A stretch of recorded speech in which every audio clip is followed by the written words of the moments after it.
네, 글로벌 외신센터입니다. 오늘도 세계 주요 이슈 3가지 저와 함께 살펴볼 텐데요. 먼저 첫 번째 기사부터 살펴보겠습니다. 먼저 유로존으로 가보겠습니다. CPI 예비치가 확정이 됐습니다. Eurozone CPI finalized at 8.1% YOY in May, core CPI at 3.8% YOY. 이번에 어떻게 확정이 났는지 그리고 자세한 내막까지 기사 통해서 살펴보시죠. 유로존의 5월 소비자 물가지수가 역대 최고치를 경신했습니다. 17일 유럽연합의 통계당국인 유로스타트와 다우존스에 따르면 5월의 소비자 물가지수 확정치는 전년 대비 8.1% 상승한 것으로 확정이 됐는데요. 이번에 시장에 대한 불안감 그리고 더 나아가서 세계 경제 전망에 대한 불안감도 확산하고 있는 가운데 미국에 이어서 유럽에서도 역대 최고치의 CPI가 발표가 된 겁니다. 이 유로존의 CPI는 지난 4월에 7.4% 상승한 바 있는데요. 이번 5월 CPI 지수는 이보다도 훨씬 더 높은 수치를 기록했습니다. 5월 CPI는 유럽연합이 시작된 1994년 이후의 최고치였고요. 또 1997년 이후에 역대 최고치를 경신한 수치라고 하는데요. 이 유로존의 CPI는 7개월 연속 상승세를 이어나가다가 이번에 8% 넘게 급등하는 모습이 연출됐습니다. 5월의 CPI는 전월 대비 0.8% 상승할 것이라면서 예비치를 내놨는데 이번에 그 예비치에 부합하는 결과가 나타났습니다. 이번에 유럽 CPI 발표가 나면서 어떤 부분이 가장 큰 영향을 미쳤는지까지 기사 통해서 살펴볼 텐데요.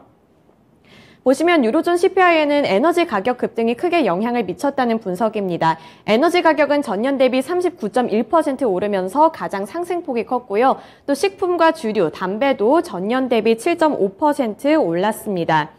이 에너지를 제외한 CPI는 4월에 4.1%에서 5월에 4.6%로 올랐고요. 또 에너지와 음식료, 알코올, 담배 등을 제외한 이 근원 CPI는 4월에 3.5%에서 5월에 3.8%로 또 0.3% 오르는 수치를 나타냈습니다. 판테온 매크로이코노믹스의 클라우스 비스텐센은 이 보고서를 통해서 유로존의 근원 CPI가 몇 달간 4%를 웃돌 것이라는 전망을 내놓으면서 이 유럽 중앙은행의 압박으로 작용할 것이라고 전망했습니다. 또 캐피털 이코노믹스의 앤드류 캐닝엄은 최근의 휘발유 가격과 농산물 가격 상승을 고려했을 때 단기적으로 헤드라인 물가는 자사의 예상보다 더 높을 것이라면서 앞으로 더 치솟을 수 있다는 이 가능성에도 무게를 실어줬습니다. 또 ECB가 이로 인해 꽤 빠르게 정책을 중립 수준으로 나아가야 할 것으로 본다면서 아마도 내년에는 그 수준을 넘어설 것이라고 봤는데요. 이렇게 전문가들은 유로존의 CPI도 함께 살펴보면서 앞으로의 속도가 더 빨라질 수 있을 것이고 이에 맞게 좀 발맞춰서 긴축 정책을 펼쳐야 한다는 전망까지 함께 내놨습니다. 네, 다음으로 두 번째 기사 살펴보시죠. 이번에 연준 쪽에서 인플레이션을 잡기 위한 움직임에 나설 것이라는 강력한 의지를 드러냈습니다. 이번에 CNBC 보도 내용이고요. Fed promises unconditional approach to taking down inflation in report to Congress.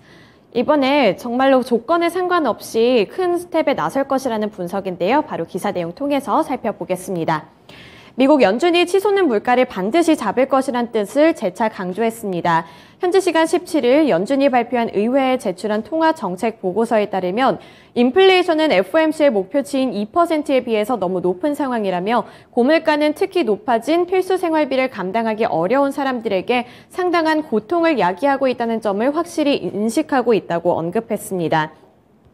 이어서 이 FOMC 위원회는 물가 안정을 다시 회복하기 위해서 무조건적인 전념을 할 것이라며 이 물가 안정은 강한 노동시장을 유지하기 위해서도 필수적인 부분이라고 재차 강조했습니다. 하지만 무조건적인 물가 안정 방안이 어떤 것인지 아직 상세하게 밝힌 바는 없는데요. 연준은 이어서 위원회는 향후에도 연방기금 금리 범위의 지속적인 상승이 적절할 것이라는 점을 시사하면서 앞으로의 추가 금리 인상 가능성에 대해서도 언급을 했습니다. 연준은 지난 3월 3연여 만에 금리 인상을 단행했는데 5월 달에 50bp의 빅스텝을 단행한 이후 이번에 75bp로 자이언트 스텝 인상을 밟았는데요. 제롬 파월 연준 의장은 이 치솟는 물가를 제어하기 위해서 앞으로도 이 긴축적인 금융 환경을 계속해서 조성해 나갈 것이라는 뜻을 밝혔습니다. 그리고 이 연준의 목표치인 2%를 목표로 인플레이션을 되돌리는 것에 가장 큰 집중을 할 것이라고 재차 강조했습니다. 이렇게 금리 인상 관련해서 FOMC 그리고 연준 쪽에서 강력한 의지를 표명을 했는데요. 연준 인사들 그리고 고위 관계자들은 어떻게 생각하는지 그 의견까지 함께 살펴보겠습니다. 우선 연준 내 대표적인 비둘기파로 불리는 닐 카시카리 미니애폴리스 연은 총재가 이번 FOMC 정례회의에서 기준금리를 75bp 인상하는 것을 지지했고요. 또 7월에도 추가로 75bp 인상하는 것을 지지할 수 있다고 밝혔습니다. 이 부분이 상당히 중요했던 게 연준 쪽에서 가장 비둘기파에 가깝다고 불리는 연준 인사가 이번에 75bp를 지지를 했고 또 7월 달에 75bp 올리는 것에도 의견을 더해줬기 때문인데요.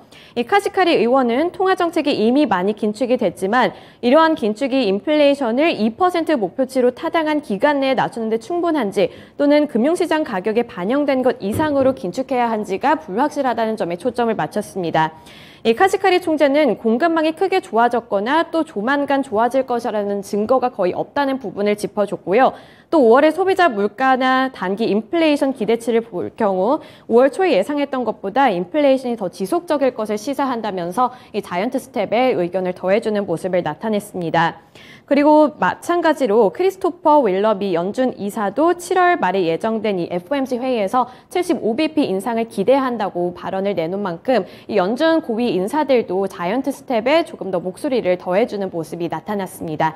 이 금리 인상 경로 그리고 시장 경제 전망에 대해서 계속해서 꾸준히 이런 의견이 나오고 있는데 자이언트 스텝 쪽으로 조금 더 무게가 실리는 모습이었습니다. 네, 다음으로 마지막 기사 살펴보시죠. 경제 전망으로 조금 더 거시적으로 가보겠습니다. 야후 파이낸스 보도 내용이고요. 60% of CEOs expect recession by 2023 Conference Board. 이번에 미국 컨퍼런스 보드에서 CEO들도 60% 이상의 경제 전망을 좀 불확실하게 봤습니다. 자세한 내용 기사 통해서 살펴보시죠. 전 세계 경영진들의 절반 이상이 앞으로 12개월에서 18개월 이내에 자신이 속한 지역의 경제가 침체에 직면할 것이라고 예상했습니다. 현재 시간 17일 컨퍼런스 보드가 전 세계 750명의 CEO와 또 기타 최고위급 경영진을 상대로 설문조사를 실시했는데요. 여기서 응답자의 60% 이상이 자사가 사업하는 지역에서 12개월 그리고 18개월 내에 경기 침체를 맞이할 것이라고 예상했습니다. 또 추가로 15%는 해당 지역에서 이미 경제가 경기 침체에 맞이를 했다고 밝혔는데요.